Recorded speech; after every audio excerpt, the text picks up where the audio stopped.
NCB times ಮೀಡಿಯಾಗೆ ಸ್ವಾಗತ. ನಾನು Darshan Hunsur. CM ಕುರ್ಚಿ ಕಿತ್ತಾಟದ ನಡುವೆ ಕೂಡ ನಾಳೆ ದಾಖಲೆಯ ಬಜೆಟ್ ಮಂಡಿಸಲಿರುವಂತಹ ಸಿದ್ದರಾಮಯ್ಯ. ಅಧಿಕಾರ ಹಂಚಿಕೆಯ ಗೊಂದಲದ ನಡುವೆ ಕೂಡ ಮುಖ್ಯಮಂತ್ರಿ ಸಿದ್ದರಾಮಯ್ಯ ಅವರು ನಾಳೆ ತಮ್ಮ 17ನೇ ದಾಖಲೆಯ ಬಜೆಟ್ ಅನ್ನ ಮಂಡಿಸ್ತಾ ಇದ್ದು, ಶಿಕ್ಷಣ, ನೀರಾವರಿ, ಪಶುಸಂಗೋಪನೆ, ಕೃಷಿ ಮತ್ತು ಆರೋಗ್ಯ ಕ್ಷೇತ್ರಗಳಿಗೆ ಆದ್ಯತೆ ನೀಡುವಂತಹ ಮುನ್ಸೂಚನೆ ಸಿಕ್ಕಿದೆ. ನಾಯಕತ್ವದ ಗೊಂದಲದಿಂದಾಗಿ ತಡವಾಗಿ ಬಜೆಟ್ ತಯಾರಿಕೆಯ ಪ್ರಕ್ರಿಯೆಗಳನ್ನ ಆರಂಭಿಸಿದಂತಹ ಸಿದ್ದರಾಮಯ್ಯ ಅವರು ಎಂದಿನಂತೆ ರೈತ ಸಂಘಟನೆಗಳು, ಹಿಂದುಳಿದ ವರ್ಗಗಳು, ಪರಿಶಿಷ್ಟ ಜಾತಿ, ಪರಿಶಿಷ್ಟ ಪಂಗಡದ ಸಮುದಾಯಗಳು, ಕೈಗಾರಿಕೆಗಳಿಗೆ ಸಂಬಂಧಪಟ್ಟ ಸಂಸ್ಥೆಗಳು ಸೇರಿದಂತೆ ವಿವಿಧ ವಲಯಗಳ ಜೊತೆಗೆ ಚರ್ಚೆಯನ್ನ ನಡೆಸಿದ್ದಾರೆ. 5 ಗ್ಯಾರಂಟಿಗಳಿಗೆ ಕಳೆದ ವರ್ಷ 56,000 ಕೋಟಿ ರೂಪಾಯಿಗಳನ್ನ ಬಜೆಟ್ನಲ್ಲಿ ಮೀಸಲಿಟ್ಟಿರುವುದಾಗಿ ಘೋಷಣೆ ಮಾಡಲಾಗಿತ್ತು. ಅದು ಬಹುತೇಕ ಖರ್ಚಾಗಿದೆ.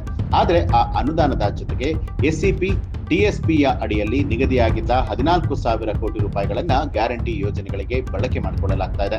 56,000 ಕೋಟಿಗಳ ನಿಗದಿತ ಅನುದಾನದ ಜೊತೆಗೆ ಹೆಚ್ಚುವರಿಯಾಗಿ 14,000 ಕೋಟಿ ರೂಪಾಯಿ ಬಳಕೆ ಮಾಡಿಕೊಳ್ತಾ ಇರೋದ್ರಿಂದಾಗಿ ಗ್ಯಾರಂಟಿ ಯೋಜನೆಗಳಿಗೆ ಒಟ್ಟು 70,000 ಕೋಟಿ ರೂಪಾಯಿಗಳು ಖರ್ಚಾಗುತ್ತಿದೆ ಅನ್ನುವಂತಹ ಅನುಮಾನ ಕಾಡೋದಕ್ಕೆ ಶುರುವಾಗಿದೆ.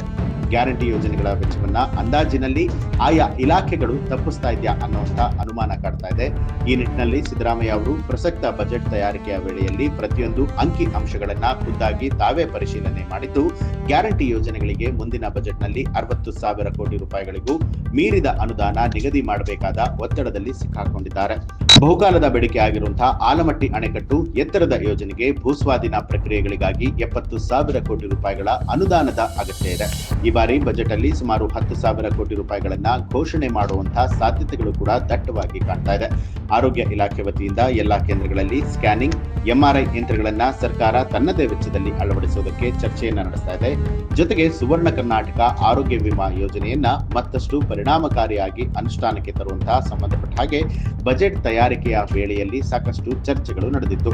ಕೃಷಿ ಇಲಾಖೆಯಲ್ಲಿ ರೈತ ಕಲ್ಯಾಣಕ್ಕೆ ಸಂಬಂಧಪಟ್ಟ ಹಾಗೆ ಹಲವಾರು ಯೋಜನೆಗಳು ಚರ್ಚೆ ಆಗ್ತಾ ಇದೆ.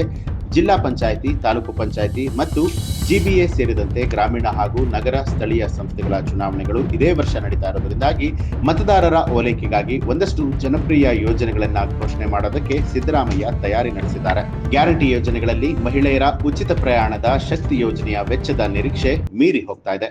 ಹೊಸ ಪಡಿತರ ಚೀಟಿಗಳಿಗೆ ಅವಕಾಶ ನೀಡದೇ ಇರೋದ್ರಿಂದಾಗಿ ಗೃಹಲಕ್ಷ್ಮಿ ಯೋಜನೆಯ ಫಲಾನುಭವಿಗಳ ಸಂಖ್ಯೆ ಸದ್ಯಕ್ಕೆ ತಟಸ್ಥವಾಗಿದೆ.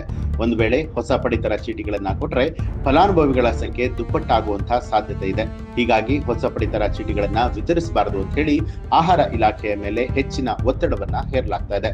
ಕಳೆದ 4 ವರ್ಷಗಳಿಂದಲೂ ಕೂಡ ಬೇರೆ ಬೇರೆ ಕಾರ್ಯಗಳಿಗಾಗಿ ಹೊಸ ಪಡಿತರ ಚೀಟಿಗಳಿಗಾಗಿ ನಿರೀಕ್ಷಿಸುತ್ತಿದ್ದವರ ಆಕ್ರೋಶ ಇದೀಗ ತೀವ್ರವಾಗಿದೆ.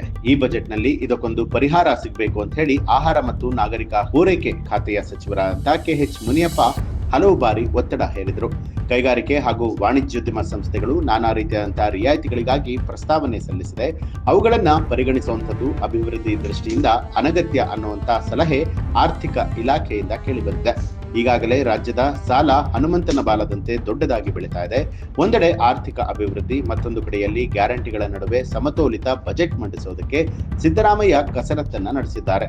ಮದ್ಯ, ಮೋಟಾರು ತೆರಿಗೆ ಸೇರಿದಂತೆ ವಿವಿಧ ಬಾಬ್ತುಗಳ ಮೇಲೆ ತೆರಿಗೆಯ ಹೊರೆಯನ್ನ ನಿರೀಕ್ಷೆ ಮಾಡಲಾಗಿದೆ. ನಾಳೆ ಸಿದ್ದರಾಮಯ್ಯ ಅವರು ಬಜೆಟ್ ಅನ್ನ ಮಂಡಿಸ್ತಾ ಇದ್ದು, ಯಾರಿಗೆ ಎಷ್ಟು ಲಾಭ ಆಗುತ್ತೆ ಅನ್ನೋದನ್ನ ಕಾದ್ ನೋಡ್ಬೇಕು. ಈ ಮಾಹಿತಿಗೆ ಸಂಬಂಧಪಟ್ಟ ಹಾಗೆ ನಿಮ್ಮ ಅನಿಸಿಕೆ, ಅಭಿಪ್ರಾಯವನ್ನ ಕಮೆಂಟ್ ಮಾಡಿ ತಿಳಿಸಿ. ಹಾಗೆ ನೀವಿನ್ನೂ ಕೂಡ ನಮ್ಮ ಚಾನೆಲ್ ಅನ್ನ ಸಬ್ಸ್ಕ್ರೈಬ್ ಮಾಡಿಲ್ಲ ಅನ್ನುವಂಥದ್ದಾದ್ರೆ ಈಗಲೇ ಸಬ್ಸ್ಕ್ರೈಬ್ ಮಾಡಿ, ಬೆಲ್ ಐಕಾನ್ ಒತ್ತಿ.